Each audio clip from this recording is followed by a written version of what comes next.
नमस्कार दोस्तों, स्वागत है आप सबका जीएस विथ लेंस पर। यह चैनल आपका स्टडी पार्टनर है जहां हम बोरिंग टॉपिक्स को एंगेजिंग बनाएंगे और कॉम्प्लेक्स कंसेप्ट को सिंप्लीफाई करने की कोशिश करेंगे। अभी हम लोग एम लक्ष्मीकांत सर की इंडियन पॉलिटी की किताब का 8th एडिशन को कवर कर रहे हैं और पिछले वीडियो में हम लोगों ने आर्टिकल 23 और आर्टिकल 24 को डिस्कस किया था। तो चलिए शुरू करते हैं आज का सेशन, जिसमें हम डिस्कस करेंगे right to freedom of religion के बारे में, यानी आर्टिकल 25 से आर्टिकल 28 तक। तो आज सबसे पहले बात करते हैं आर्टिकल 25 के बारे में। तो देखिए, ये आर्टिकल देता है फ्रीडम ऑफ कॉन्साइंस और रिलीजियन का अधिकार। मतलब हर व्यक्ति को अपने धर्म को मानने, अपने विचार रखने और उसका पालन करने की पूरी आज़ादी है। तो चलिए इसे स्टेप बाय स्टेप देखते हैं। ये आर्टिकल हर व्यक्ति को 4 राइट्स देता है। इसमें सबसे पहला है फ्रीडम ऑफ कॉन्साइंस, यानी कि हर इंसान के पास अपने अंदर के विचार को मानने की पूरी आज़ादी है। आप किसी भी धर्म में विश्वास रख सकते हैं या फिर किसी धर्म में ना भी रखना चाहें तो भी आपका राइट है। ये इंटरनल फ्रीडम है जो किसी भी गवर्नमेंट या सोसाइटी से कंट्रोल नहीं होती। नेक्स्ट है फ्रीडम टू प्रोफेस, यानी कि अपने धर्म को ओपनली डिक्लेयर करना। इसके तहत आप खुलेआम कह सकते हैं कि आप हिंदू हैं, मुस्लिम हैं, सिख हैं या फिर क्रिश्चियन। इस पर कोई रेस्ट्रिक्शन नहीं होती जब तक आप दूसरों के अधिकारों का उल्लंघन नहीं करते। नेक्स्ट है राइट टू प्रैक्टिस, यानी कि अपने धर्म के रिचुअल्स और कस्टम्स को परफॉर्म करना, जैसे मंदिर जाना, नमाज पढ़ना या गुरुद्वारा जाना। ये सब आपका फंडामेंटल राइट है। नेक्स्ट है राइट टू प्रोपागेट, यानी अपने धर्म का प्रचार करना। आप किसी पर अपना धर्म थोप नहीं सकते। इसके तहत समझाने का राइट है, लेकिन मजबूर करने का नहीं। यहाँ पे इंटरेस्टिंग बात यह है कि ये फ्रीडम एब्सोल्यूट नहीं है। इस पर कुछ रीजनेबल रेस्ट्रिक्शन लगाई जा सकती है, जैसे पब्लिक ऑर्डर, मोरालिटी, हेल्थ और दूसरे फंडामेंटल राइट्स के इंटरेस्ट में। अगर आपका रिलीजियस एक पब्लिक पीस या हेल्थ को हार्म करता है तो स्टेट उसे रेस्ट्रिक्ट कर सकती है। इस आर्टिकल के तहत स्टेट को यह राइट है कि वो रिलीजियस, इकोनॉमिक या पॉलिटिकल एक्टिविटीज को रेगुलेट करे। इसके साथ साथ गवर्नमेंट सोशल रिफॉर्म भी ला सकती है, जैसे सभी कास्ट के लोगों को मंदिर में प्रवेश देना। ये स्टेप इक्वलिटी को बढ़ावा देता है। यहाँ पे एक और इम्पोर्टेंट बात यह है कि सिख के लिए कृपन उनके धर्म का एक एसेंशियल पार्ट माना गया है और इसीलिए उन्हें कृपन रखने की परमिशन है। और कॉन्स्टिट्यूशन के हिसाब से हिंदूज में सिख, जैन और बुद्धिस्ट लोग भी इंक्लूड किए जाते हैं जब बात रिलीजियस इंस्टीट्यूशन की होती है। तो दोस्तों, यहाँ पे हमने देखा आर्टिकल 25 हर व्यक्ति को देता है अपने धर्म को मानने, पालन करने और प्रचार करने की आज़ादी। लेकिन यहाँ पे एक बैलेंस बनाए रखना होता है, जहाँ पब्लिक ऑर्डर और मोरालिटी का ध्यान रखा जाता है। तो चलिए अब चलते हैं नेक्स्ट आर्टिकल पे।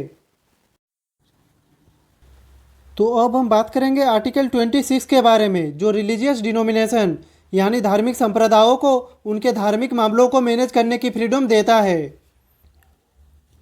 सिंपल शब्दों में आर्टिकल 25 जहां इंडिविजुअल को फ्रीडम देता है, वहीं पे आर्टिकल 26 रिलीजियस ग्रुप्स को ये फ्रीडम देता है। ये राइट उन्हें अपने धर्म के इंस्टीट्यूशन और प्रॉपर्टी को मैनेज करने की इंडिपेंडेंस देती है। यहाँ पे सबसे पहला राइट है टू एस्टैब्लिश इंस्टीट्यूशन, यानी कोई भी धार्मिक संप्रदाय अपना मंदिर, मस्जिद, चर्च, मोनेस्ट्री या आश्रम खोल सकता है और धार्मिक शिक्षा या सेवा के लिए उसे चला सकता है। फॉर एग्जाम्पल, रामकृष्ण मिशन और आनंद मार्ग अपने इंस्टीट्यूशंस एस्टैब्लिश कर सकते हैं। यहाँ पे दूसरा है right to manage religious affairs, यानी अपने धार्मिक अफेयर्स को खुद मैनेज करना। इसके तहत कौन प्रीस्ट बनेगा, क्या रिचुअल्स फॉलो होंगे, क्या कस्टम्स चलेंगे, ये सब डिसीजंस रिलीजियस डिनोमिनेशन खुद लेती है बिना सरकार के इंटरफेरेंस के। लेकिन ये फ्रीडम पब्लिक ऑर्डर, मोरालिटी और हेल्थ के अगेंस्ट नहीं होना चाहिए। नेक्स्ट है right to own and acquire property, यानी अपने धार्मिक पर्पज के लिए प्रॉपर्टी रखने और एक्वायर करने का अधिकार। इसके तहत रिलीजियस ग्रुप्स अपनी लैंड, बिल्डिंग या दान में मिली संपत्ति को लीगली अपने नाम से रख सकते हैं। इससे उनके इंस्टीट्यूशंस को फाइनेंशियल स्टेबिलिटी मिलती है। यहाँ पे नेक्स्ट है right to administer property by law, यानी रिलीजियस डिनोमिनेशन अपने टेम्पल या ऑर्गेनाइजेशन की प्रॉपर्टी को खुद चलाए, लेकिन स्टेट लॉज के रूल्स फॉलो करते हुए। अगर यहाँ पे मिसयूज होता है तो स्टेट इंटरवेन कर सकती है। नेक्स्ट पॉइंट कहता है कि जैसे आर्टिकल 25 में था वैसे ही यहाँ भी फ्रीडम एब्सोल्यूट नहीं है। स्टेट तब इंटरफेयर कर सकती है जब कोई religious activity public order, morality या हेल्थ के अगेंस्ट जाए, यानी धर्म के नाम पर वायलेंस, सुपरस्टिशियस हार्म या इमोरल एक्ट्स अलाउड नहीं है। सुप्रीम कोर्ट ने बताया है कि कोई भी ग्रुप रिलीजियस डिनोमिनेशन तब माना जाएगा जब उसके पास 3 चीज़ें हो। पहला है कॉमन फेथ, नेक्स्ट है कॉमन ऑर्गेनाइजेशन और स्ट्रक्चर, और तीसरा है कॉमन नेम और आइडेंटिटी। अगर ये तीनों प्रेजेंट है तभी वो डिनोमिनेशन आर्टिकल 26 के अंडर प्रोटेक्टेड है। यहाँ पे रामकृष्ण मिशन और आनंद मार्ग को सुप्रीम कोर्ट ने रिलीजियस डिनोमिनेशन माना है, लेकिन औरबिंदो सोसाइटी को नहीं माना गया क्योंकि वो मेनली एक फिलोसॉफिकल सोसाइटी थी, रिलीजियस डिनोमिनेशन नहीं। तो दोस्तों यहाँ पे हमने देखा कि ये आर्टिकल इंडिया के सेकुलरिज्म को बैलेंस करता है, जहाँ फेथ और गवर्नेंस दोनों का अपना अपना दायरा है। तो चलिए चलते हैं नेक्स्ट आर्टिकल पे। तो दोस्तों अब हम डिस्कस करेंगे आर्टिकल 27 के बारे में, जो डिफाइन करता है फ्रीडम फ्रॉम रिलीजियस टैक्सेशन। तो देखिए ये आर्टिकल कहता है कि no person shall be forced to pay taxes for promoting और मेंटेनिंग एनी रिलीजियन, यानी अगर कोई टेम्पल, मॉस्क, चर्च या गुरुद्वारा चल रहा है तो सरकार आपसे उसके लिए टैक्स नहीं ले सकती। आपके टैक्स का पैसा किसी धर्म के प्रचार या धार्मिक एक्टिविटीज के लिए इस्तेमाल नहीं किया जा सकता। इस एक्ट का मेन पर्पज है इंडिया के सेक्युलर कैरेक्टर को बनाए रखना, यानी सरकार सभी धर्मों के प्रति न्यूट्रल रहे, किसी एक धर्म को प्रमोट ना करे और किसी दूसरे को नेग्लेक्ट भी ना करे। अब समझते हैं the difference between tax and fee. तो दोस्तों टैक्स एक कंपलसरी पेमेंट होता है जो गवर्नमेंट पब्लिक सर्विसेज के लिए लेती है, जबकि फी स्पेसिफिक सर्विसेज के बदले में लिया जाता है, जैसे टेम्पल विजिट के लिए सेफ्टी या मेंटेनेंस फी।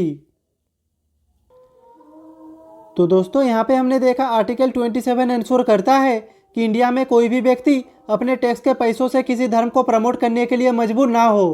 तो चलिए अब चलते हैं नेक्स्ट आर्टिकल पे। तो अब हम बात करेंगे आर्टिकल 28 के बारे में, जो कहता है फ्रीडम फ्रॉम रिलीजियस इंस्ट्रक्शन, यानी गवर्नमेंट फंडेड इंस्टीट्यूशन में किसी भी तरह की रिलीजियस टीचिंग या धार्मिक पाठ नहीं दिया जा सकता। तो चलिए समझते हैं किस टाइप के इंस्टीट्यूशंस पर यह रूल अप्लाई होता है।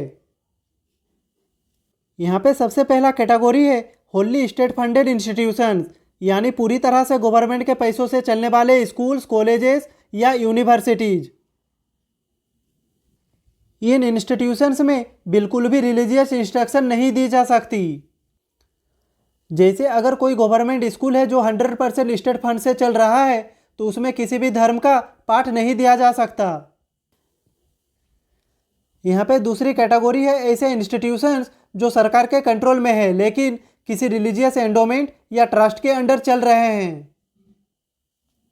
इनमें रिलीजियस इंस्ट्रक्शन अलाउड है क्योंकि उनका एस्टैब्लिशमेंट ही रिलीजियस पर्पज के लिए हुआ था।